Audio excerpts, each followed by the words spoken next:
Good morning and welcome to the Full Scottish on Sunday the 10th of September. My name is Brian Liddy and I'm joined today by Maureen Watt. Maureen was the First Minister for Mental Health in the Scottish Government, and she was the MSP for Aberdeen South and North Kincardine from 2011 to 2021, from which you retired, and she's also a frequent contributor to Broadcasting Scotland, for which we thank you, Maureen. Good afternoon. You're welcome. I'm not often on Full Scottish, so this is a change for me, but I'm glad to be here. Thank you for having me. Well, thanks for coming out. It's a wee bit more informal than the Scotland at 7, so but I will start with our usual Ukraine update, day 564. G20 leaders have adopted a consensus declaration on issues facing the bloc after some disagreement over the wording on the war in Ukraine. Western countries had pushed for strong condemnation of Russia, while Russia blocked a compromise that was acceptable otherwise for everyone else, according to reports.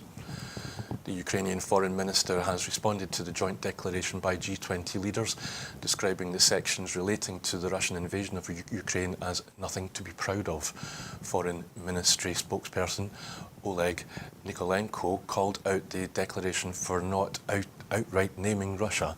It is clear that the participation of the Ukrainian side would have allowed the participants to better understand the situation, he said. An advisor to the head of the office of Volodymyr Zelensky warned about the consequences of lifting sanctions against Russia, which pushed for a grain deal in the joint G20 declaration that would lift the international SWIFT bank payment system ban on some Russian banks. The wording on a portion of the declaration on Ukraine noted the different views and assessments on Russia's war, but underscored that all states must act in a manner consistent with the purposes and principles of the UN Charter in its entirety. It called for the timely and effective implementation to ensure immediate and unimpeded deliveries of grain, foodstuff and fertilisers from Ukraine and Russia. Ukraine's top diplomat, Dmytro Kuleba, has condemned the lack of progress on the creation of a tribunal to prosecute Russian leaders and on the transfer of frozen assets. The Foreign Minister said the G7 group stands firmly in favour of a hybrid tribunal based on Ukrainian legislation. This would not allow for the immunity of Vladimir Putin and other leading Russian figures to be stripped, an unacceptable option for Kiev. Ukraine's newly nominated Defence Minister, Rustem Umerov, has called on Kyiv's partners to increase deliveries of heavy weapons amid a long and difficult counter-offensive against Russian forces. And there are reports of at least 5 blasts were heard early on Sunday across the Ukrainian capital of Kyiv. Kyiv's mayor, Vitaly Klitschko, said air defence systems were engaged in repelling a Russian air attack. Kyiv residents are fearing a property grab by developers seeking to take advantage of Russia's invasion, with the war not diminishing the appetite for prime property in the city or halting the scramble to get hold of empty plots for construction. New fragments of a drone similar to those used by the Russian military were found on Romanian soil, the President and Defence Ministry said on Saturday. The International Atomic Energy Agency, the IAEA, warned of a potential threat to nuclear safety after a surge in fighting near the Russian-occupied Zaporizhzhia nuclear power plant. Zelensky said on Saturday he had agreed to begin bilateral talks with Japan over security guarantees at a meeting with the Japanese Foreign Minister Yoshimasa Hayashi in Kyiv. So that's quite a lengthy update on the Ukraine there, Maureen. Is there anything there that caught your eye a lot about the G20? Yes, I'm sure it will be discussed at the G20.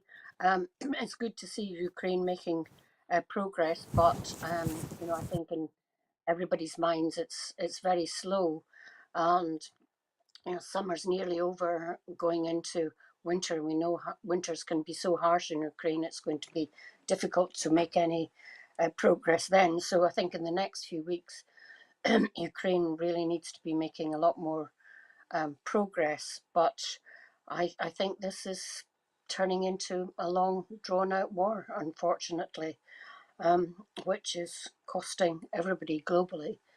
And there doesn't seem to be any end in sight, and Putin is just such an awful individual. He seems to be willing to do anything and everything rather than admit that he's not got the Ukrainians to just let him run all over them like he expected them to do. So, yeah, the outlook isn't good unless there is a huge influx of weaponry and help for Ukraine in the next few weeks.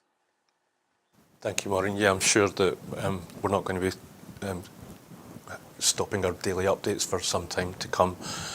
Our first item on Full Scottish today is Britain broken on the rack, and that's the reinforced autoclaved aerated concrete rack rather than the medieval torture system. The issue of defective rack in public buildings across the UK and the risk of their sudden catastrophic failure has been in the headlines in recent days. But it's important to say that rack's very different from traditional concrete. It's a cheaper equivalent to traditional concrete, which is it's prefabricated, made in a factory setting and delivered to building sites in the form of panels that can be used on roofs, walls and floors. The problems come when builders have, during the building process, have cut panels post-manufacture to fit the required size, and that compromises the rack panel's strength and integrity. Holes have been drilled through panels again, to make them fit into the building process. That has also reduced their structural integrity. There was an alert issued by the Standing Committee on Structural Safety in May 2019, which advised that all pre-1980 rack panels in the UK had significantly exceeded their expected service life and should be considered for replacement. And then earlier this week in Holyrood, Shirley-Anne Somerville MSP, she's Cabinet Secretary for Social Justice, was asked about rack in Scotland by both Pam Duncan-Glancy and Alex Cole-Hamilton. Both accused the Scottish Government of putting people at risk because of rack in Scottish buildings. But Somerville highlighted the poverty of information that the Scottish Government had gotten from Westminster about rack. The UK Government Department for Education had changed their approach, she informed us, to rack, but Scottish ministers only found that out when they heard it on the news. She called it a complete dereliction of duty that the Westminster shared some photographs on Sunday the 3rd of September with no report to accompany them, no context, just photographs, and she called that insulting.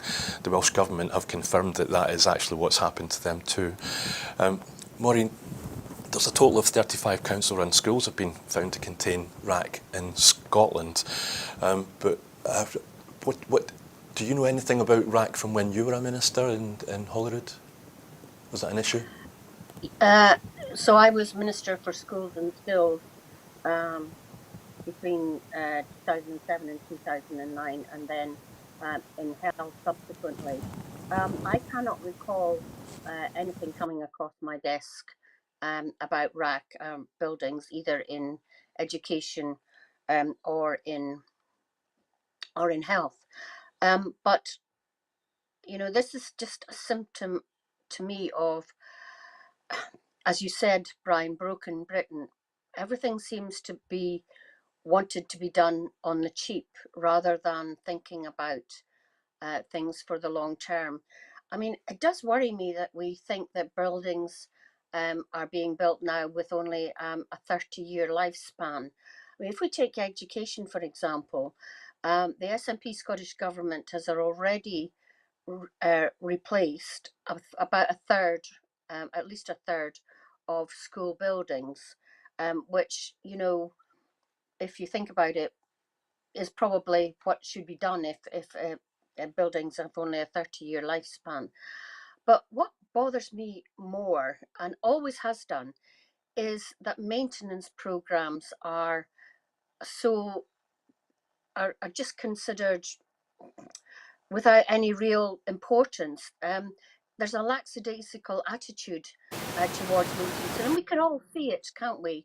As we go around our towns and cities, where gutters are not cleaned out. There's with a lick of paint could last longer, and I think there needs to be a complete rethink how we are going to rebuild our infrastructure in Britain. I mean, we do some things really well, like the new the new Queensferry.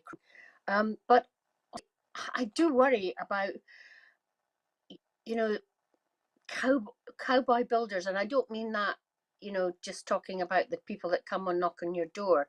I mean, reputable companies. Are they always trying to screw governments and local councils, and just thinking that they can get away with it, and there's no comeback because it's such a long time afterwards? The guarantees have probably run out. So this is a serious situation, although I object strongly to parties not in government trying to make political capital out of it and scaremongering. No council or government is going to put our children or anyone else at risk. Areas will be cordoned off, or prefab buildings brought in to house classrooms. So there needs to be a long, hard look at this across all governments and councils, I think. Professor John Robertson, in his Talking Up Scotland blog website, he said that he thinks that the reason it's not such a big problem in Scotland as it is in England is because in Scotland we maintain our upkeep of schools and hospitals just by keeping the roof fixed and stopping leaks. It seems that when RAC's exposed to the wet, that's when the problems start. I can certainly, I work in a council-owned building, and I can confirm that the gutters get cleaned regularly.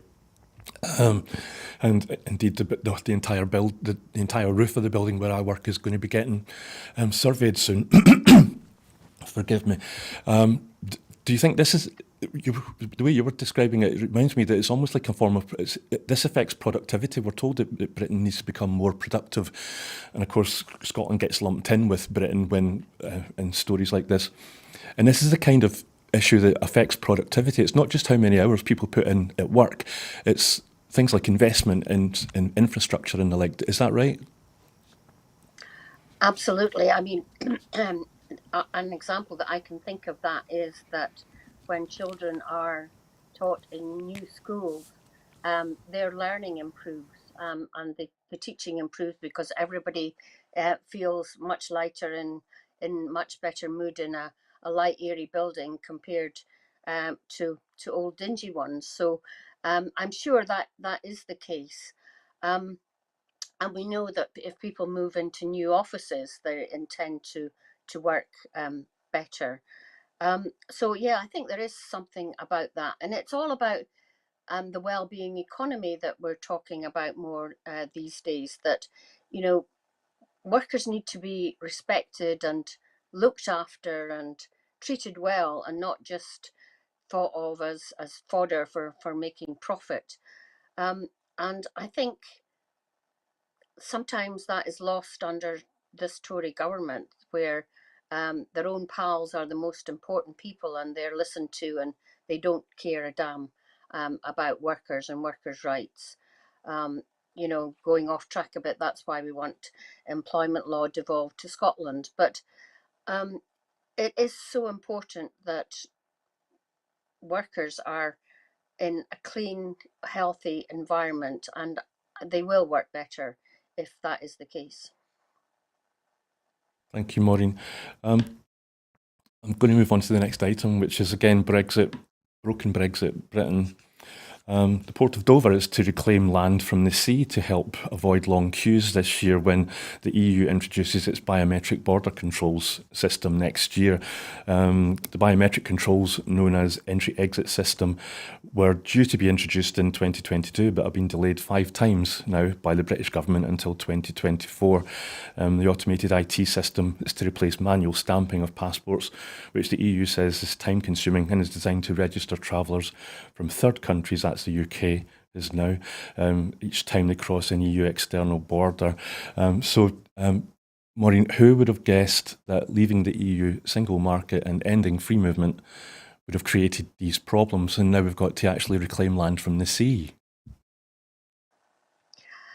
I mean, I've been at Dover pre-Brexit when the queues have been astronomical to such an extent that, you know, we were something like 5 miles out of Dover and actually returned to London because we couldn't get any accommodation and didn't think we were going to get anywhere near Dover at any particular time. So the the I mean, obviously, those who were negotiating Brexit didn't go into any detail. Boris Johnson wanted to get it done as quickly as possible, remember, and Lord Frost obviously wasn't up to the job to look at the detail of the agreements that he was looking at. Um, you know, anything that speeds up going through border controls, like using biometric systems, is good. But the fact that at Dover they have to reclaim land to build extra car parking in this day and age is absolutely ridiculous because of Brexit. And who's going to pay for that? Oh, that will be something that goes into through the English Treasury. Will there be Barnett consequentials for Scotland? I don't think so. So the problems and the cost of Brexit is just astronomical, and it just adds to everything else that we have to put up with these days, with the cost of living, food prices, energy prices, all caused by Ukraine. And everybody just feels so downtrodden at the moment. Thank goodness we've got some good weather to lift the spirits a bit for a few days. But really, the sooner we can get rid of this awful government, the better. But of course, Keir Starmer isn't offering any hope for Britain either, is he? So we have got to make sure that this next election is one that's fought on independence, and the SNP and independence parties do really well.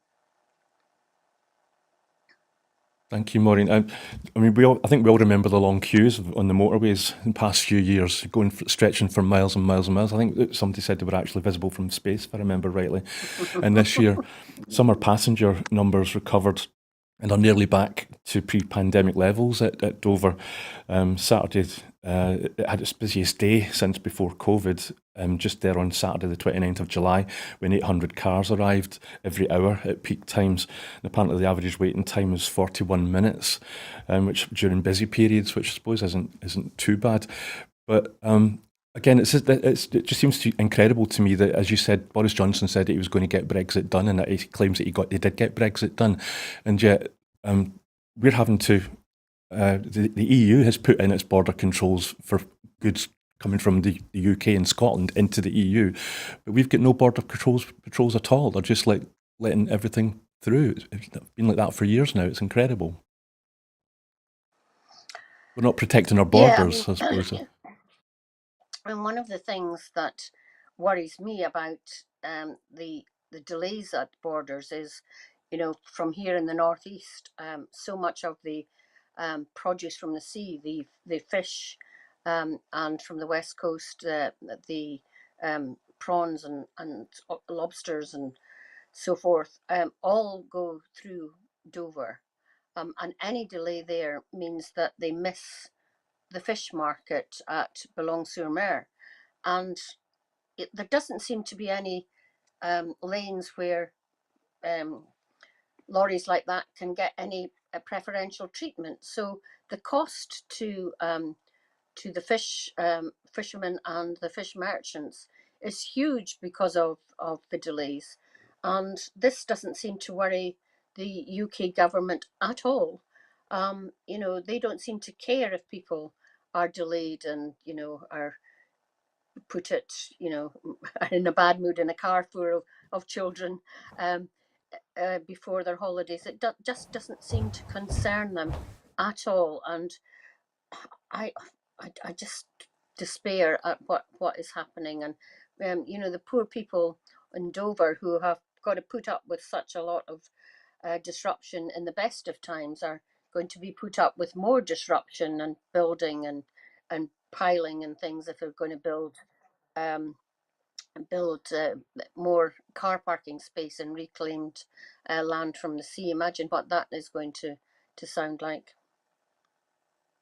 Thank you, Maureen. It seems the obvious thing to do to move on to following this is, the problems. As I said, in the news you talk about problems in the UK, and of course Scotland gets lumped in with the UK because we're currently part of the UK, and there is one way that we could solve all of these problems, and that would be if we were to be an independent country. Do you think the EU would welcome us back if and when that does happen?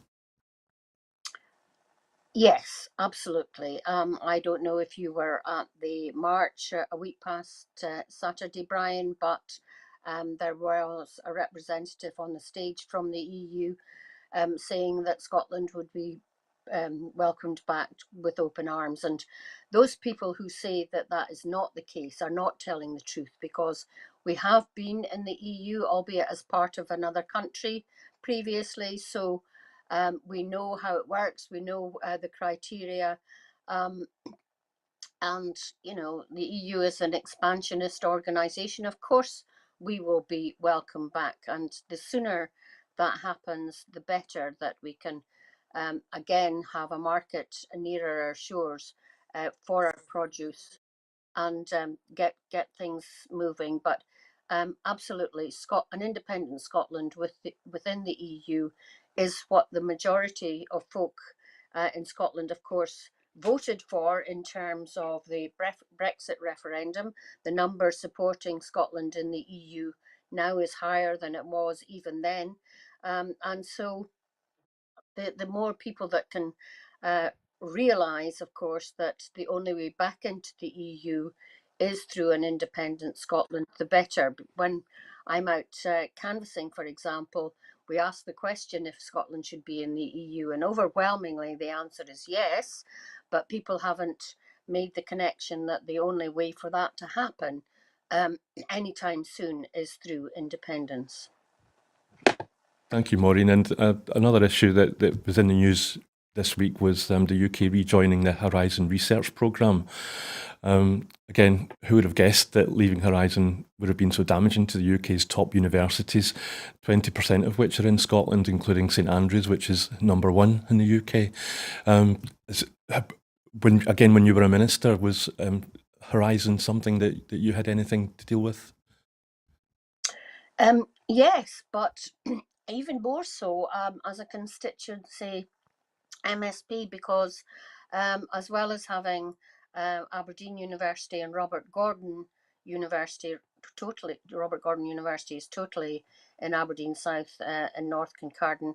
I also have the James Hutton Institute, and I had a lot to do with them. They were very good at making sure that elected members were kept informed about what they were doing. So I was with them quite a lot, and I was involved in a number of programs there. I remember one where we were looking at people's eating habits across a number of countries, including Poland, France, Scotland. I can't remember where else. But, this is so important. I don't think people realise how important these programs are, because a lot of the money in research requires the program and the research to be collaborative and over a number of countries. And immediately Brexit happened, Scotland's universities, even although they had really good bids for taking part in some of these programs, were cut out. And that's been the case since Brexit. So I am really pleased that so many people must have been working on the UK government to see how important it is to be part of the Horizon programme. And I'm sure that as a result of this, we will, as you said, Brian, Scotland has got so many universities in the top 20, totally disproportionate to the size of the country, and it shows just how good our education system is. But being back in Horizon, I'm sure will be really good for our universities in being able to attract not only the best students, but also the best academics to come and work in our universities and make us even more worthy of the title of having the best educated country in Europe, if not the world. Thank you, Maureen. We've got the next story is another broken Brexit Britain story. You'll be pleased to know. This time it's Broken Britain, no energy for climate change. Britain's climate ambitions, as I said, which by default includes Scottish climate ambitions, have suffered a blow after no new offshore wind farms were secured in the Westminster Government's latest clean energy auction, despite there being the potential for 5 gigawatts of projects, enough to power 8 million homes a year. The contracts did result for a total of 3.7 gigawatts of solar power, onshore wind and tidal projects. Industry sources said it's a catastrophic outcome for the offshore wind sector, and it's put Britain's green energy targets at risk and failed to deliver new jobs and lower energy bills. The auction's outcome risks creating a domino effect, people say, of failed climate targets, billions in missed investment and higher energy bills. So, Maureen, is climate change policy another symptom of a broken Britain, where costs are cut to the bone in pursuit of short-term profits, leaving future generations to deal with the consequences? I haven't been able to work out, Brian, perhaps you have, as to why there have been no bids for these offshore wind licenses. Is it because people just cannot figure out their costs at the moment because everything is so up in the air in terms of inflation, or is it because wind projects currently can't connect to the grid? Or I'm a bit of a loss. Well, yeah, is it because they can't make enough profit? Um, it seems really weird. I mean, have we got? We can't have a glut of energy, because surely we should be transitioning to these renewable sources of energy. So, are the energy companies not paying the producers enough for the energy? This seems really weird to me, and we know how awful Ofgem is in terms of regulating the industry and making sure that all this energy that's created in Scotland, whether onshore or offshore, is connected to the grid. So this is another example of why we need an independent Scotland, so that we are in control of energy and energy policy, and we can make sure that surplus energy, of which there is lots and which there could be a lot more, can be sold to the rest of the UK and indeed abroad through interconnectors, Maureen, and that Scotland reaps the benefits of it. Maureen, to answer your question, we actually covered that as an item on Scotland at 7 the other night about why energy companies didn't go for these contracts. And it seems that it just wasn't worth their while profit-wise. The British government, I think, was asking too much money that just made the schemes unviable. And so all the big energy companies, they just sat it out at the auction, and that's why none of them went. So again, it's the UK just looking for cash short term. So the UK government are asking for too much money for the licenses, in other words. So they want Yes, to use the energy companies. and maybe you could answer a question for me, because when I hear this story or this item, it makes me think of the Scottish government recently when Nicola Sturgeon was First Minister. They sold off licenses for wind power, offshore wind power, I believe. Correct me if I'm wrong. And a lot of people have accused them of selling it off at bargain basement prices when we should have been raking. So, so is that the deal then? It's like if you don't make it cheap enough, then they're just going to sit on the shelf. But maybe you can tell me a bit more about that. Well, thinking about this, Brian, that has happened to oil and gas licenses in the past, where the energy companies have not been willing to pay what the UK government has asked for them. So maybe this is not so unusual. But is it because, excuse me, the UK government are trying to make money for the UK treasury in order to reduce the debt, and not really thinking about the long-term prospects and the long-term energy policy that is required in the UK. So, we've heard in recent a lot of rhetoric recently from the UK government about how they seem to be rolling back on commitments to climate change policy. And yet, I was listening to a radio program this morning where people were saying, experts were saying that it's more vital than ever before that we do things now to reduce our carbon emissions, not wait at all, because we just haven't got that space to wait. So I hope this is one of the things that is being discussed seriously at the G20, because although the UK is, and Scotland in particular, is leading or has led on much of this, if there's not investment to keep this going, then we are all going to suffer, and it requires all the G7 countries, the big polluters, to be doing something. So I wonder if that will be in their final communique, Brian. Yeah, you mentioned the G20. Apparently, it is on the agenda there because you might have heard about Rishi Sunak's hair shirt. He said that he told the G20 that the UK will resist hair shirt policies on net zero pledge. Knowing Rishi Sunak, it will be a designer a hair shirt, maybe Gucci or Prada or something like that. But again, this is he's saying that the Prime Minister suggested to the summit that he wanted to limit the impact of green measures on British consumers.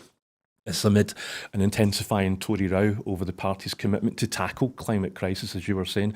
Apparently tensions have been growing within the party all summer over its green policies, with some cabinet figures and the right of the party calling for a rethink on measures such as the phasing out of gas boilers and the ban on the sale of new petrol and diesel cars by 2030.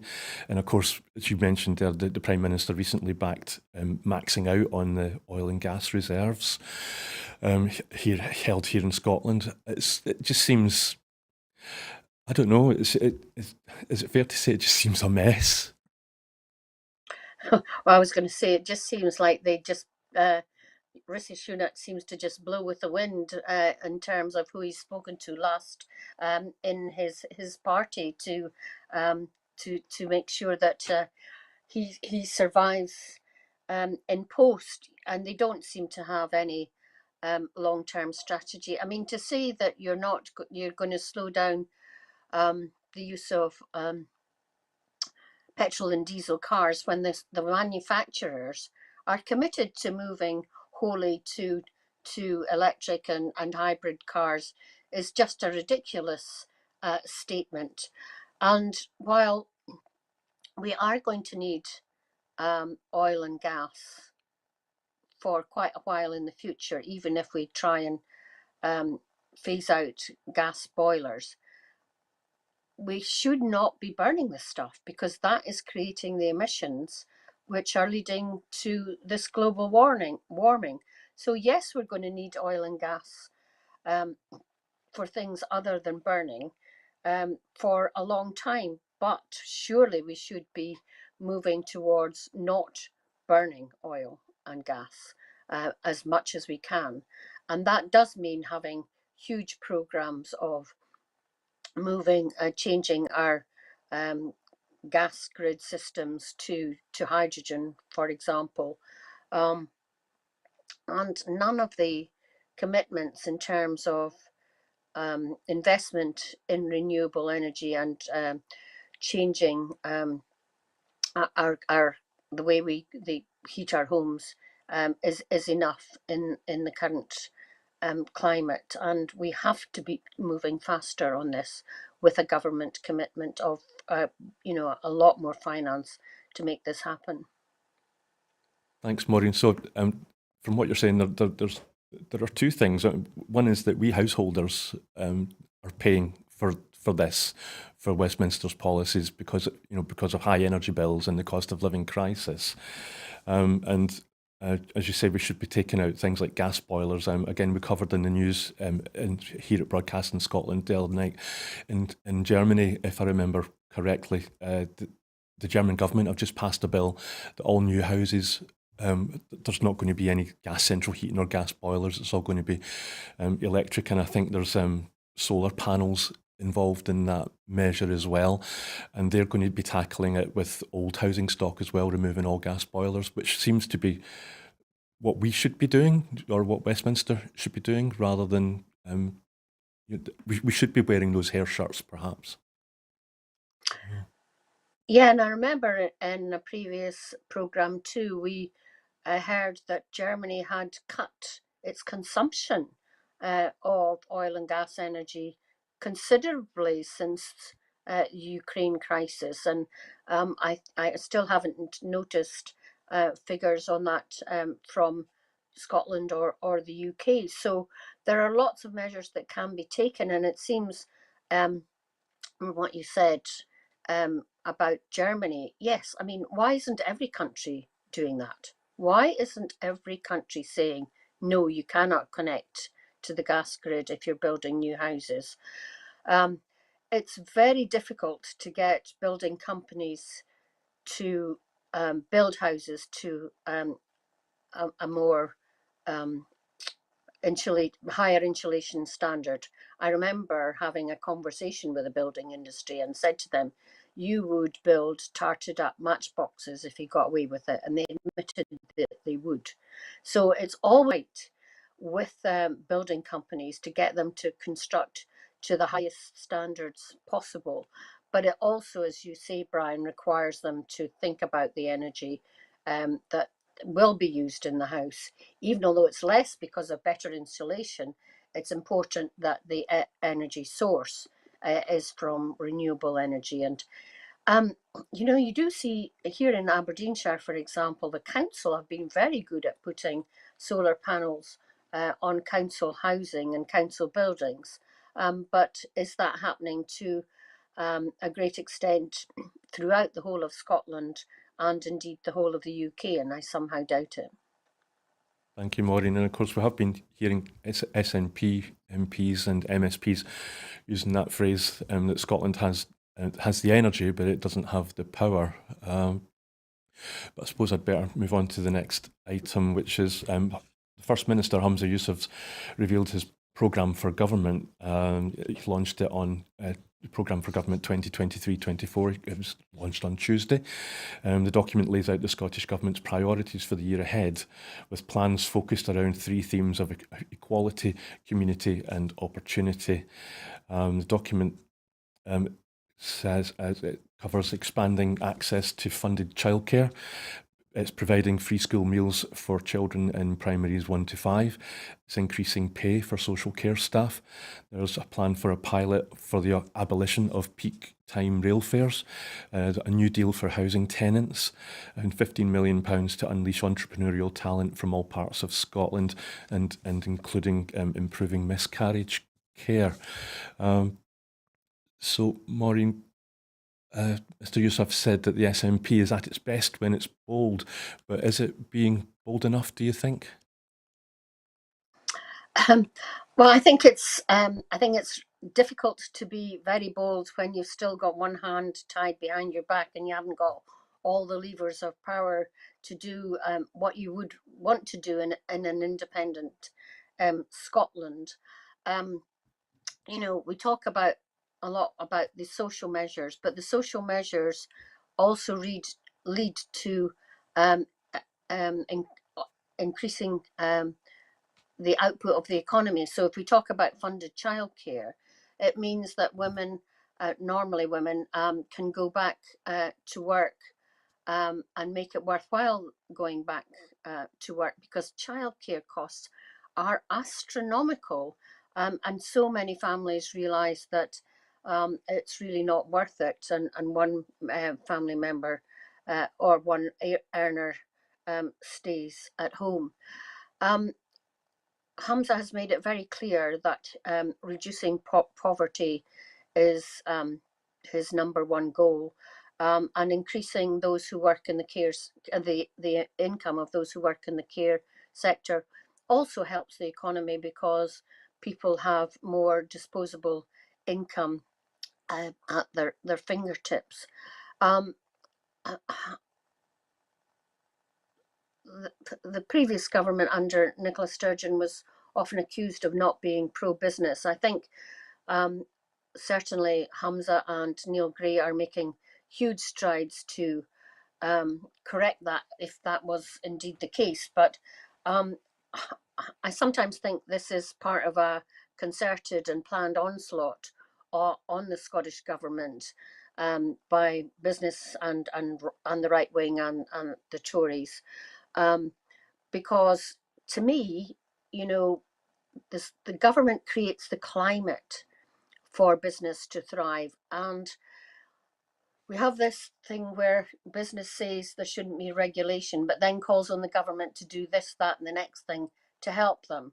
Business, in my view, government has to, as I say, provide the climate where entrepreneurship thrives, and that was part of his programme for government speech. So it will be interesting to see whether business rises to the challenge, and where we have said that we are going to help entrepreneurs, we'll see whether other businesses that are well established try and grow their businesses and make themselves more profitable and can employ more people at higher, decent wages.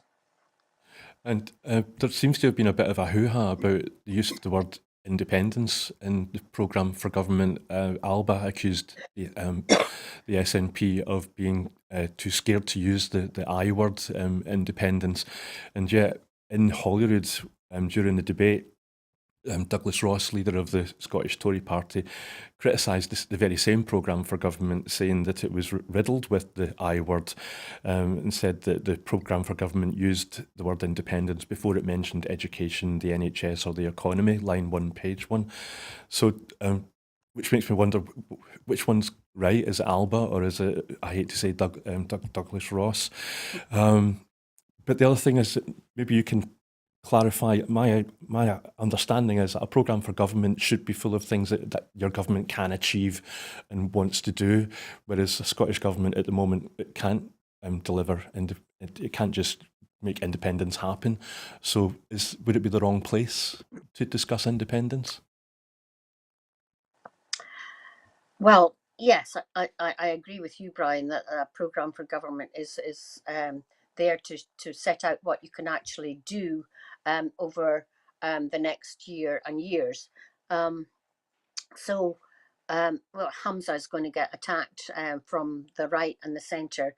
The fact that he's getting attacked by other so-called pro-independence parties who want a common platform of independence, but think it's all right to day after day criticise the main party in government, been in government since 2007, gets consistently re-elected, and think that somehow that the SNP is going to hook up with Alba in order to provide a platform for them. They're in cloud cuckoo land if they think that's going to happen. So, you know, Hamza is setting out his own programme for government. To me, he's certainly his own man, and I think he's doing a great job. I've seen him, you know, at meetings, I've seen him on the doorsteps, and he is getting a very warm welcome from the electorate. So, yeah, let's see how that progresses. I'm very hopeful. Thank you, Maureen. I don't know if you were able to find out much about the Scottish Conservative Party. Again, they released a report around just before. I'm struggling to remember the name of Douglas Ross's report, putting forward plans for if they were in government, their equivalent, I suppose, of a programme for government. And it was criticised for not saying very much about Brexit. It just totally ignored Brexit. Did you get a chance to look into it and maybe say how it compared and contrasted with the SNP programme for government? I'm afraid I didn't. No, I haven't read it either, although I did read some of the criticism about it. I mean, from what I can glean, it really wasn't anything very substantial, nice sounding words, but nothing concrete as to what they would do. And I think that just shows you um, how the Tories really don't think that they're going to be in government in Scotland anytime soon, so that they don't need to put forward serious policies as long as they can criticise the government and what they do, and say that they're the party who will stop independence. I think they think that is going to work, and of course we know that it hasn't worked in all the elections where Douglas Ross has led the Tory party. In fact, the Tories are likely to fall into third place in any Scottish Parliament elections, and certainly, as far as I can see, they're not on track to do very well in any upcoming general election in Scotland either. So I think they're failing and flagging a bit in what they say. Thank you, Maureen. And I'm going to be a wee bit. We've actually got plenty of time. And so, do you mind if we go back to the RACS issue? Because I've just remembered something. I was watching an exchange in Holyrood this week when Shirley Ann Somerville, SNP, MSP, was questioned by Pam Duncan-Glancy and Alex Cole-Hamilton when they accused her of putting Scots at risk due to unsafe buildings. Forgive me, I'm struggling here to remember the details, but Shirley Ann Somerville's response to Alex Cole-Hamilton and Duncan Glancy was interesting, I thought, when she said that the Scottish Government hadn't been furnished with any reports from England, and a school in Dunfermline where a ceiling Dunblane had collapsed. It turns out that school was a UK Government Ministry of Defence school, and that school hadn't even informed the Scottish Government of the collapse until recently. Did you get to see that exchange, or? No, I didn't see that Sorry. exchange.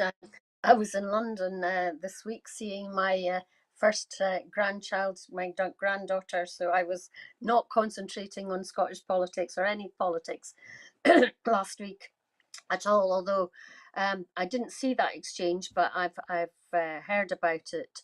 And is it called the Queen Victoria School just outside Dimbley? And I know where it is, and the fact that Scottish authorities hadn't been told about collapses in that school is absolutely disgraceful, because what if emergency services were needed to be called to that school, for example, fire crews or whatever, and they didn't know the state of the building? That is absolutely unforgivable in terms of the safety of the children at that school. So, you could, I think, rightly and legitimately say that the UK government has been trying to cover this up. And wasn't there someone, was it the education minister, who said that they hoped that they could keep this covered up for 2 years so that it would be somebody else's problem? I mean, what a dereliction of duty that is. Absolutely, as I say, unforgivable. So it's good that this has come to light now, and the government is just limping to the next election. They should just call it and throw in the towel now for the good of the nation and everybody, the nations and everybody here in the UK, because they simply are unfit for government anymore.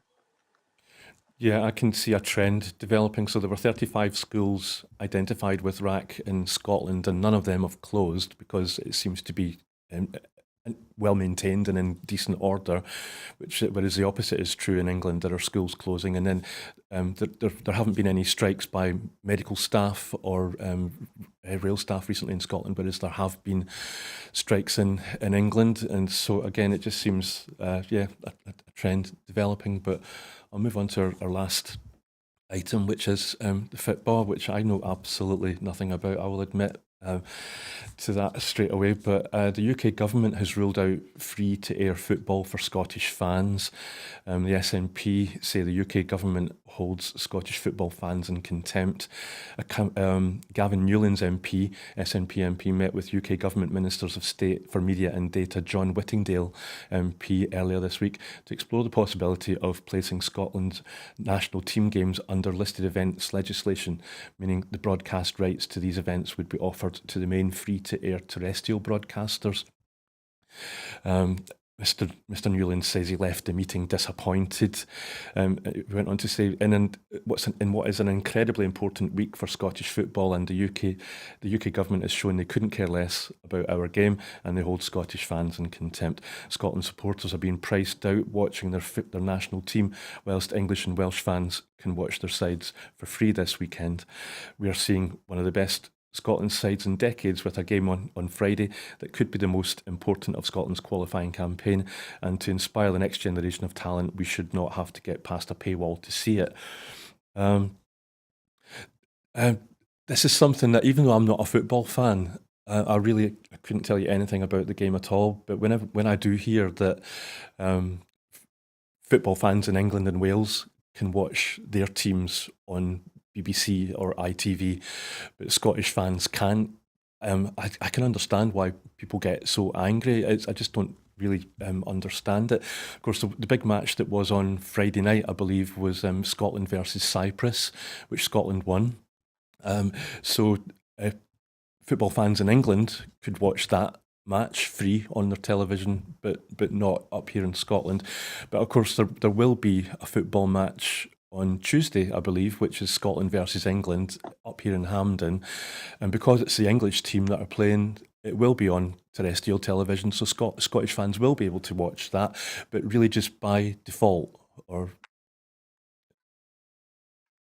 So I don't understand why Scotland is being prejudiced in this way. Is it something that the SFA have agreed with TV companies or FIFA or UEFA or whoever that are doing this? But it does seem really prejudicial that other UK home teams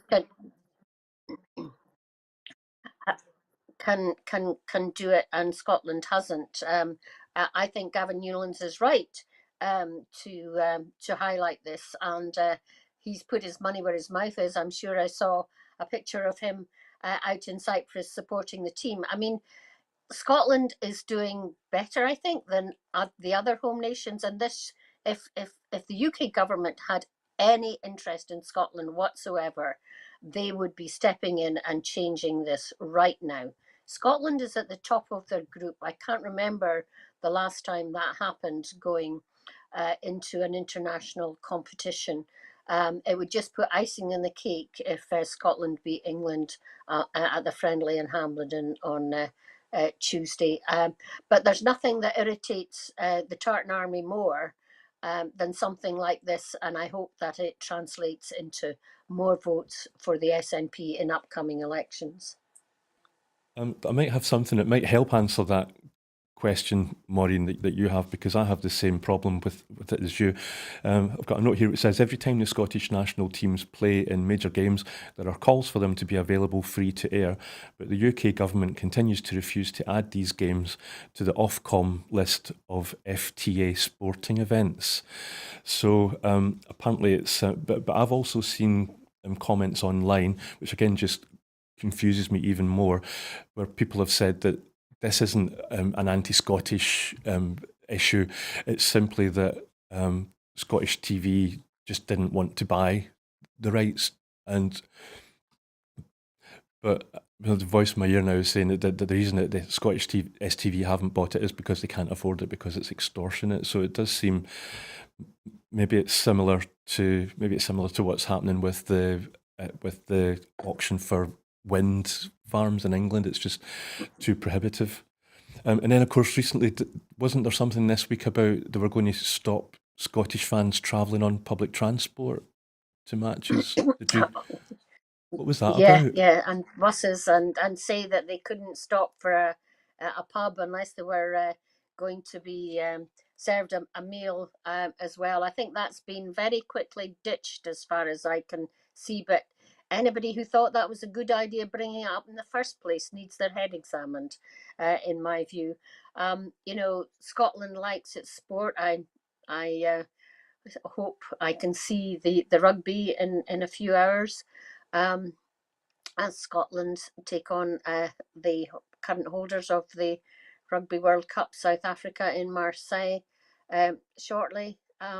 Looking forward to that. But um, we know that in football in particular, profit and huge sums are the main drivers for football, not the fans, not the players, but money in pockets.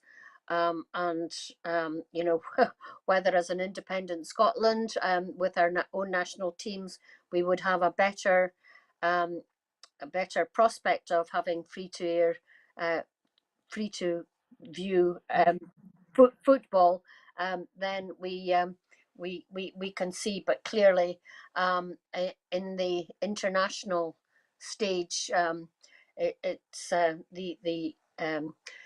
the football governing bodies don't seem to think that it's a really important issue, and the UK government is not going to step in to do anything to help Scotland, are they? So, as I said before, let's hope that this is something that is in the minds of voters when they go to the polls.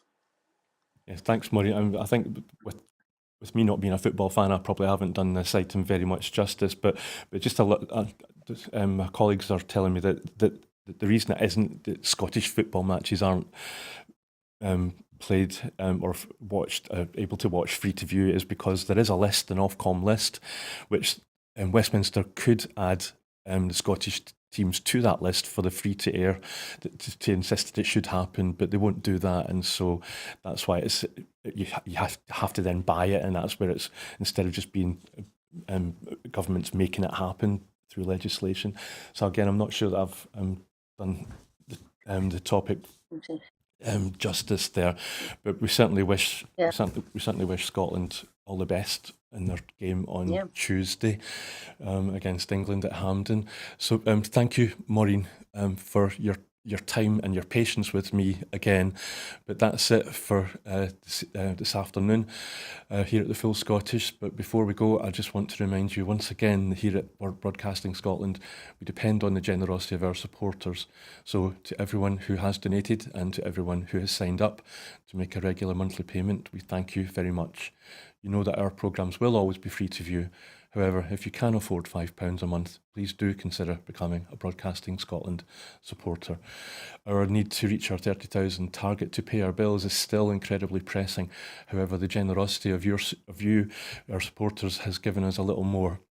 We've raised over £16,500 and we will be able to continue making programmes for now on that money, but our need to raise the remaining £13,500 is still really urgent, so please help if you can. So thank you once again to Maureen for joining us this afternoon. I'll let you get back to what's left of the weekend.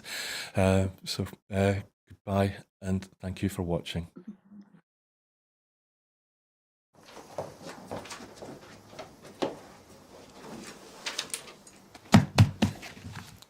Hello and welcome to Broadcasting Scotland. My name is Lewis McGlynn. Hello and welcome to Broadcasting Scotland. My name is Saoirse Healy. Hello and welcome to Broadcasting Scotland. My name is Donald C. Stewart. Broadcasting Scotland is Scotland's independent broadcaster, providing factual news, reporting on the issues important to the people of Scotland. We are committed to public service broadcasting, and with your support, we will produce even more programmes. Provide opportunities for young people interested in media production and broadcasting, and challenge preconceptions of what Scottish media looks like, amplifying Scotland's voice and reflecting its communities. We can already deliver high-quality live news, and we will create the highest quality programmes for you to enjoy. But we can only do that with your support. So please subscribe to and share our channel or donate to Broadcasting Scotland via the link in the description. Thank you. Thank you. Thank you.